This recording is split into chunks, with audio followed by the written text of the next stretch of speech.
సంవత్సరాల తరబడి ఎన్ని మందులు వాడినా మీ మోకాల నొప్పులు తగ్గట్లేదా? ప్రాణ పెయిన్ క్లినిక్ లో అత్యాధునిక చికిత్స. Gudivada Gudlavalleru engineering college ladies hostel బాత్రూంలో హిడెన్ కెమెరా వ్యవహారంపై విద్యార్థులు భయంతో వణికిపోతున్నారు. రహస్యంగా ప్రైవేట్ వీడియోలు తీశారనే వార్తలతో వారిలో ఆందోళన వ్యక్తమవుతోంది. ఆ వీడియోల్లో తమ వీడియోలు ఉన్నాయేమో అని తీవ్ర మానసిక వేదనకు గురవుతున్నారు. తాజాగా కాలేజ్ విద్యార్థిని మాట్లాడుతున్న ఆడియో బయటకొచ్చింది. ఆమె ఫోన్లో మాట్లాడుతూ తన ఆవేదనను అవతలి వ్యక్తికి తెలియచేస్తూ రోధిస్తోంది.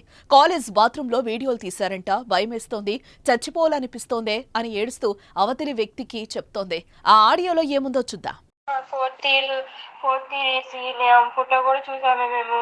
ఆ అక్క అంటుంది రండి చూసుకుందాం, విత్ ప్రూఫ్లు కూడా ఉన్నాయి అని చెప్పి తెగించి చెప్పేస్తుంది. గ్రౌండ్ ఫ్లోర్ 5th ఫ్లోర్ ఏదో అంటున్నారే, భయం వేస్తుంది. 2 months నుంచి పెడుతున్నారంట, 300 వీడియోలు పెట్టుకొచ్చినాయంట. ఉంది బాబు అక్క ఏమన్నట్లేదు. రండి చూసుకుంటాం అంటుంది. అందరు ఏడుతున్నారు, మాకు భయం వేస్తుంది. మా ఫ్లోర్ లోనే పెట్టారంట, ఏడుపు వచ్చేస్తుంది, చచ్చిపోదాం అనిపిస్తుంది బాబు. అదేంటి మేడంకి చెప్తేనేమో అదేంటి బయటకు వస్తే డ్రగ్స్ కేసులో ఇరికేస్తాము అలా ఇలా మాట్లాడుతున్నారు మేడమ్స్ ఏమో. రవీంద్రబాబు ఏమో చూసి చెప్తాడంట, వీడియోలు చూసినాక చెప్తాడంట, అలా మాట్లాడుతులేమో. పొలిటీషియన్స్ అంట, మరి తెలియట్లా, అందుకని భయపడుతున్నారు ఎవరైనా అడగడానికి. నాన్ అటెన్షన్ దాంట్లో పెట్టారంట, ఏ ఫ్లోర్ లో పెట్టారో తెలియదే.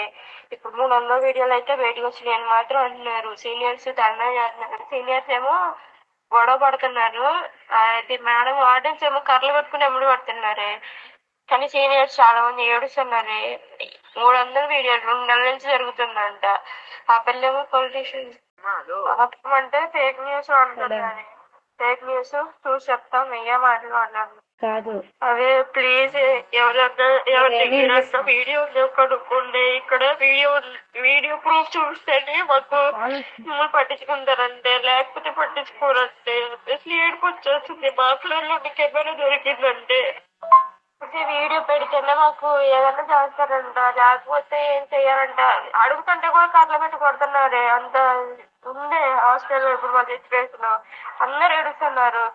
సీనియర్స్ కూడా అడిగారు. సీనియర్స్ అడిగితే బాయ్స్ సీనియర్స్ అడిగారంట. అడిగితే వాళ్ళని డ్రగ్స్ కేసులో ఎక్కిస్తా అని చెప్పారంట ప్రిన్సిపల్. మానేసి ధర్నా చేద్దామని. మరి ఏమైతే ఏంటో ఏమైతే తెలీదు. అందరూ ఏడుస్తూ అయితే జరుగుతుంది. మా ఫ్లోర్ లోనే దొరికిందంట క్యామ్ కూడా. అది 2 months నుంచి అంట. 2 months నుంచి అంటే అన్ని ఫ్లోర్లు కవర్ చేసి ఉంటారు. మాక్సిమం 300 వీధులు అంటే ఎంతమంది అమ్మాయిలు ఉంటారే చెప్పండి.